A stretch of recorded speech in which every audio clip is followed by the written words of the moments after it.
It is located in Surah Al-Baqarah of the Quran, the second chapter, verses 274 to 281.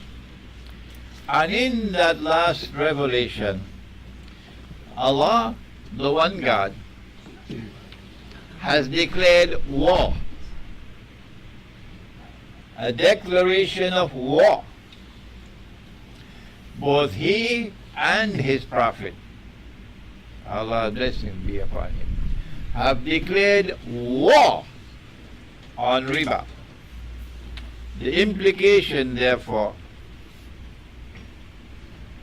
of the choice of this topic as the last revelation, and the further implication of a declaration of war by Allah and His Messenger on the moneylender, is that this is the greatest danger of all. Nothing is more dangerous than this. This is the greatest danger that will face those who worship the one God. Donc dans Surah Al-Baqarah, le verset 274-281, Dieu et son messager a déclaré la guerre sur ceux qui utilisent l'usurie, ou bien utilisent le riba. Et donc, du moment que Dieu et son messager a déclaré la guerre sur ceux qui utilisent ça, donc c'est un sujet d'une importance, d'une très grande importance.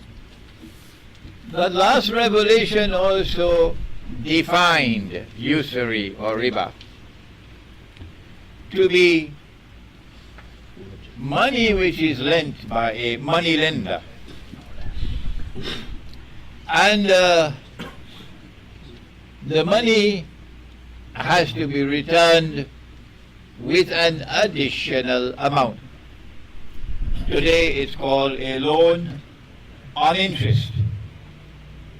That additional amount is prohibited. It is declared to be riba or usury. And every Jew knows that. And every Christian used to know that once upon a time. Except that today the Christian world seems to be forgetting that this was prohibited by the Lord God. Money being lent on interest. Donc, dans cette dernière révélation au prophète Mohammed alayhi salam, il y a eu une définition de riba, ou bien l'usurie. Donc, c'est ce qu'on appelle aujourd'hui donc, le prêt bancaire avec un intérêt. Donc, cet intérêt, c'est ce qu'on appelle le riba et ce qui est interdit. Et chaque chrétien et juif reconnaît cela. Et malheureusement, certains chrétiens ont la tendance d'oublier que c'est haram. Why has the Lord God prohibited money being lent on interest? He answers that question in the Quran. And he says, first of all, that money being lent on interest does not qualify as business.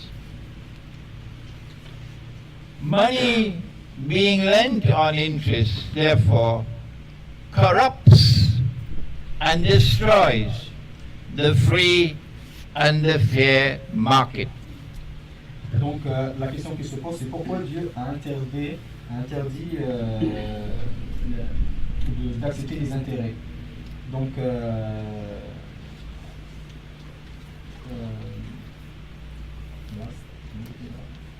that it is not business, it corrupts the free and fair market. Oui, parce que ça rajoute une corruption au marché, et il y a une différence entre l'achat et la vente et c'est-à-dire le prêt avec intérêt. Et ça corrompt un marché honnête et équitable. Ça corrompt le marché pour qu'il ne soit pas équitable et honnête. Right. You say. Ça corrompt le marché honnête et équitable. Ça ne devient plus un marché équitable et honnête. Donc voilà, ça empêche le marché d'être honnête et équitable.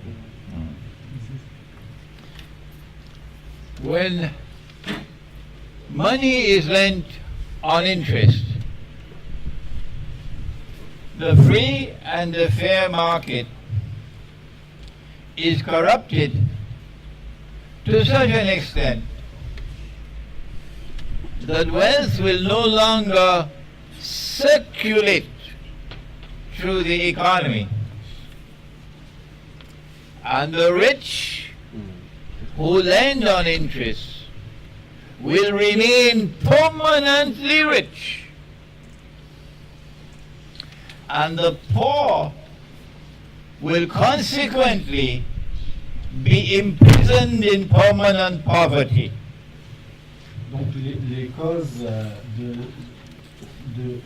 l'usurie sur le marché corrompu, donc ça permet aux riches de devenir riches encore de façon permanente et pour les pauvres de s'appauvrir de façon permanente. A business transaction, in order to qualify as business, must either allow a profit or a loss. In other words, it must involve risk.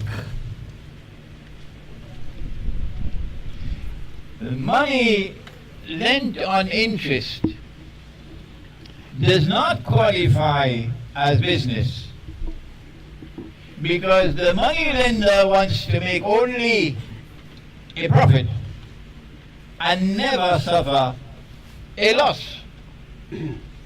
He wants to immunize himself from loss. And he does that through the mechanism of lending on interest and having a collateral to be used as a mortgage. So if you cannot repay the money with the interest, he will get his pound of flesh. Donc là, la différence majeure entre la vente et un système corrompu avec le riba, c'est que pour la vente, on a un risque de soit faire un profit ou soit de perdre. Donc il y a ce risque-là. Par contre, pour les systèmes qui favorisent le riba, en fait, ils font que gagner de l'argent, ils n'ont pas de risque. But Dajjal, who wants to rule the world, has brought this system of riba or usury not only to ensure that the money lender takes control of the wealth of the world, but also that the rich will rule the world. The rich will rule over all the rest of mankind.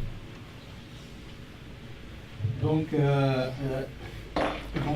y a Dajjal qui veut gouverner. Le principal objectif de Dajjal, il veut gouverner le monde. C'est pour cette raison il va ramener ce système de riba. Donc, les gens qui prêtent de l'argent avec en considérant l'intérêt, ils ont deux objectifs, c'est de contrôler l'argent et le deuxième point, c'est de devenir riche. The Quran explains why the money lender is prohibited from lending on interest.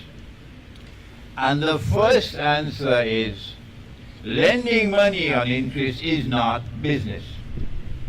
Rather, it corrupts the market and it leads to the rich becoming permanently rich and the poor permanently poor, so that eventually the rich will rule the world. Now,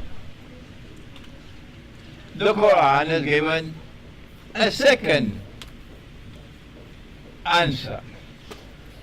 In Surah Al-Rum of the Quran, it offers us a contrast between riba or usury and charity. That if you want to understand riba or usury, you must contrast it with charity. Donc, le Coran explique que celui qui prête de l'argent avec intérêt, en faisant la différence avec la vente ou bien le business, et il apporte aussi une réponse dans Surah Al-Rum en faisant la comparaison avec Charity? Charity. C'est la charity. Charity. Same thing in French.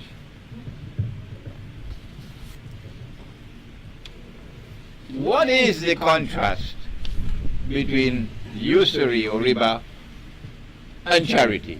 What lesson do we learn? Answer: an act of charity would be defined as to give and to take nothing in return. That's charity. To give and to take nothing in return.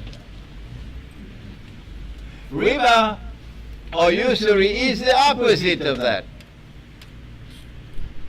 The money lender